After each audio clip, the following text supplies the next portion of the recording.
গতকাল বিশ্বকর্মা পুজোটা যাওয়ার পরে আরও যেন মনে হচ্ছে পুজো আসছে। আর এই জিনিসটা তো তোমাদের দেখানোই হয়নি। ওটা আমার বর রাখিতে গিফট পেয়েছিল সেন্ট।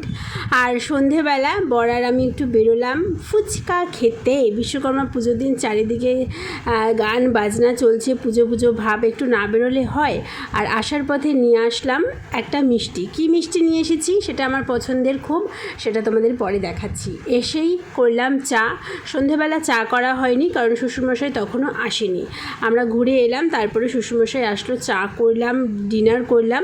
তারপরে এখন দিন শেষে করছি পূজা স্কিন কেয়ার। এর মধ্যে নিয়েছি টক দই, বেসন, একটু গুঁড়ো হলুদ আর একটু গোলাপ জল দিয়ে ভালো করে মেখে নিয়ে পুরো মুখে প্রলেপ লাগিয়ে নিয়ে 15 মিনিট ওয়েট করে ম্যাসাজ করে ধুয়ে নিয়েছি। আর এখন আমার ফেভারিট মিষ্টি খাওয়ার পালা, সেটা হচ্ছে ক্ষীরের চপ।